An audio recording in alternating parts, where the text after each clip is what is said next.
Our next speaker is Ms. Maria Isabel Gamurot, Division Chief on the Competency Standards Development Division of TESDA, who will represent Ms. Imelda Taganas, the Executive Director from the Office of Qualification and Standards of the Technical Education and Skills Development Authority, or TESDA. She will present future proofing of the workforce in the tourism sector and the initiatives being undertaken by TESDA. Ms. Gamurot provides oversight and technical assistance in the development of competency standards and training regulations in constant partnership with industry experts and industry associations, particularly in identifying priority qualifications, developing draft training regulations, validating and finalizing such regulations.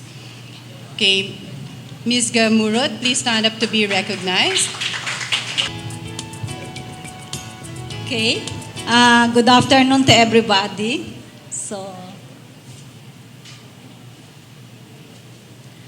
I will be discussing about the future-proofing the workforce in the tourism sector, the TESDA initiative.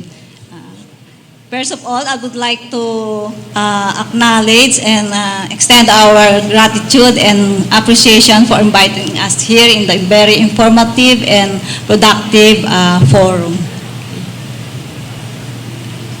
So the outline of my presentation is the TESDA strategic thrust and the policy directions, which is anchored in the National Technical Education and Skills Development Plan developed by TESDA.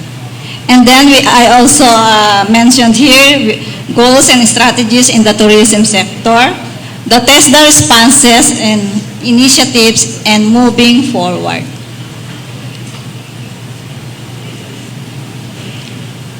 So,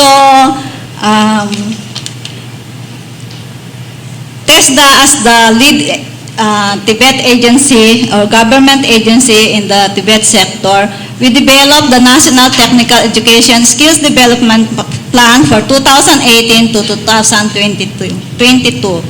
And we have undergone several consultations to be able to complete this NTSDP.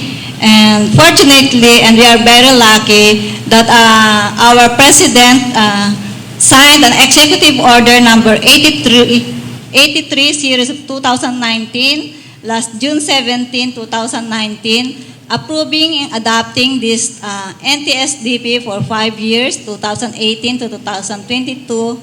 And we are encouraging all the stakeholders from the academe, industry, and the government to support the implementation of this NTSDP for the Tibet sector. So this NTSDP vision is the vibrant quality Tibet for decent work and sustainable development, echoes the aspiration of each and every Filipino to be a productive member of society. This is well reflected in our two strategic thrusts, which the plan seeks to address the current and emerging competency requirements of industries in both the domestic and global markets in this age of fourth industrial revolution. More importantly, the plan addresses the widespread clamor of the underprivileged and marginalized sectors for social inclusion.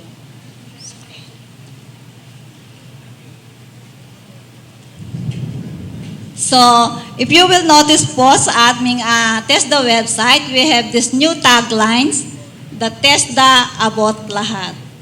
This proclaims the spirit and intent of the policy direction of the agency for this year, which means that TESDA is determined to expand and strengthen its mandate, program, and services up to the lowest mantra. We are reaching up to the grassroots levels of the society. Okay. So yan po. We develop skills training. We facilitate jobs or livelihoods after TESDA. Kung noon po ang sinasabi natin ay meron kang choice sa TESDA, this time there is jobs and livelihood after TESDA po. So we provide the skills trainings to quality skills and training for Filipinos to find work and or encourage small and family businesses to grow towards achieving a quality life. So ito po yung ating tinatawag na Philippine Quality Assured Tibet in the Philippines po. So I think I don't have to discuss in details. So para po makamove tayo sa ating next topic. This is very too technical naman po kasi. Okay, thank you.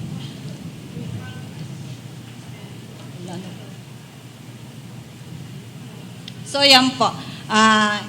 As indicated po doon sa ating NTSDP, prepare the Philippine workforce for the challenges posed by the Fourth Industrial Revolution. So ang TESDA po is adopting the enterprise-based training as a dominant mode to meet the demands and requirements of technologies, industries, and world of work po. So yan po. We are encouraging the companies, the private, to have an enterprise-based training program po.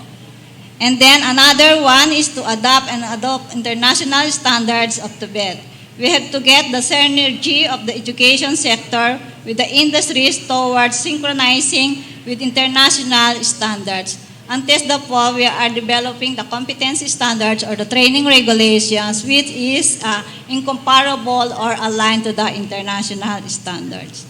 And at the same time, we are benchmarking for the ASEAN MRAs and partnerships with Tibet Council.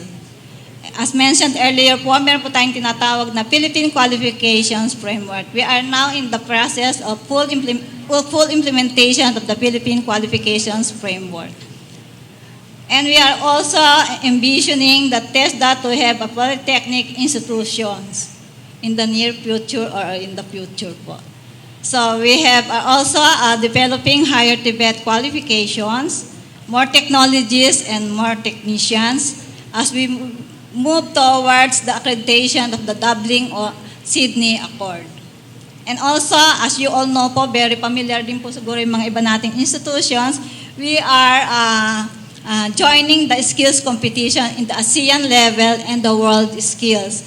So meron pong Philippine delegation who will compete in the world skills competitions which will be held in Russia this coming August. So a team of Philippine delegates coming from TESDA, private institutions as the competitors, and other industry partners. And also one of the strategies is the adoption of the skills needs anticipation to identify fourth industrial skills requirements. So we have this project with International Labor Organization to identify the skills for the fourth industrial revolution requirements. So at the same time, program assistance shall be expanded to TVIs to upgrade their facilities, learning methodologies, and course offerings. At the same time also is yung trainers and training development po. So yan po yung mga strategies na ginagawa po ng TESDA in order to respond to the fourth industrial revolution requirements. So, as indicated po doon sa aming NTSDP, nilift po namin yung tourism development plan, yung ating tourism sector goal and strategies. So, ang strategic vision po ng Philippines sa tourism industry is to become the mass experience destination in Asia. The stakeholders' goal is to have an environmentally and socially responsible tourism that delivers more widely distributed income and employment opportunities. Of course, in order to attain this goal, there are identified strategies such as develop and market competitive tourist destinations and products, improve the human resource capabilities and governance of tourism institutions, and improve market access and connectivity. This was already explained kanina po sa first panel session. Okay?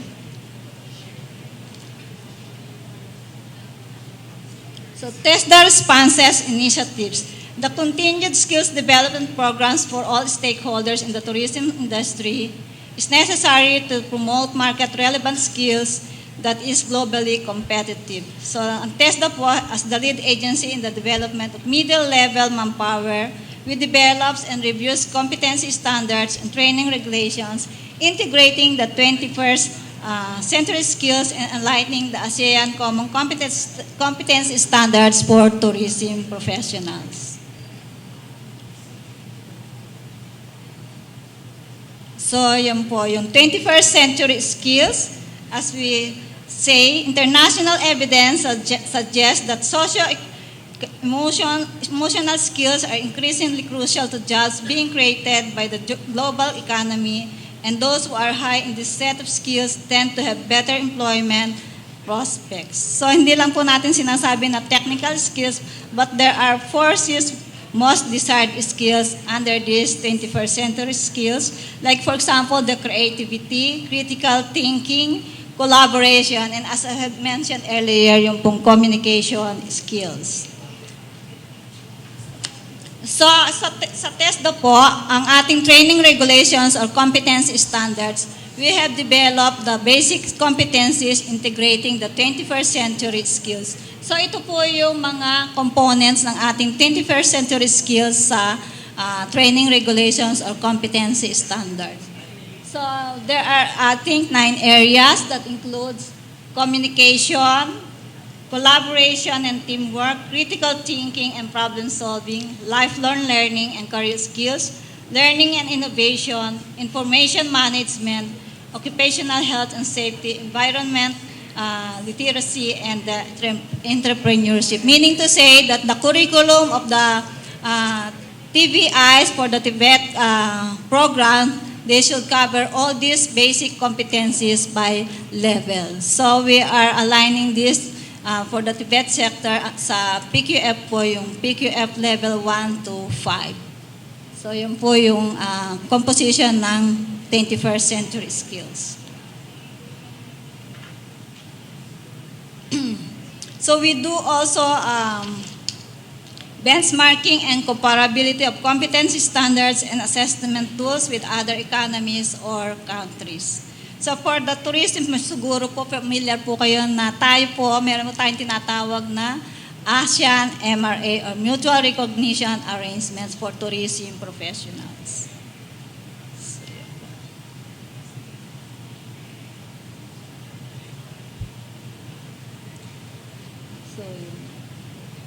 So ito po yung sample ng ASEAN Toolbox sa ASEAN MRA natin po. This is accessible sa TESDA sa website po ng ASEANtourism.com po. And then ang ating pong password, guess, and then guess 1 po. So accessible po yan. Complete po yung training package that includes the standards, the curriculum, the trainer's manual, the trainee's manual, and the sample assessment tools.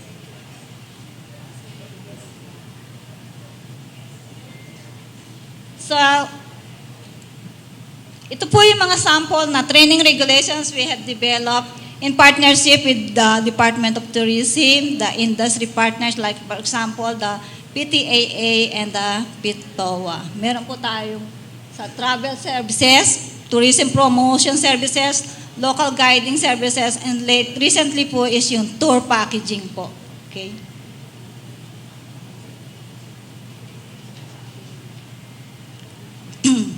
So, ang TESDA po, we have several scholarship programs para po ma-reach out namin ang mga lahat ng ating clientele. We have this TESDA scholarship program po.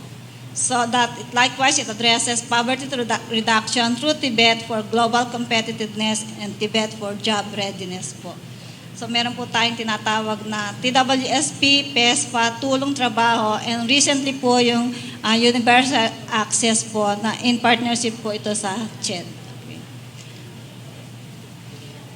So ito po yung distribution ng aming scholarship program. As you can see, Sa tourism sector, we have this allocation of fund for 220 million, which is 10% of the total allocation for the sector, for the different sector. So moving forward, of course, as mentioned earlier, meron po tayong full implementation ng Philippine Qualifications Framework, and this has been referenced to ASEAN Qualifications Reference Framework. And also, as mentioned earlier, we have this ASEAN Mutual Recognition Arrangement for Tourism Professionals. So, yan po. So, ang PQF po natin, we have 8 levels.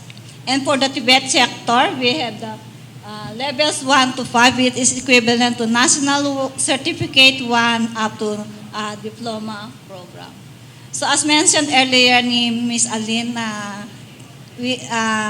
tinanggap po ang ating referencing report sa ASEAN Secretariat, which is in referencing the ASEAN Qualifications Framework. Okay. So in a nutshell po, ito po yung ASEAN MRA Tourism Professionals Framework, meaning to say, once the ASEAN Tourism Professional Registry is established, magkakaroon po ng registration ng mga available jobs plus doon sa gusto mag-apply ng trabaho. Okay. So yan po. I think that ends my presentation. Thank you very much.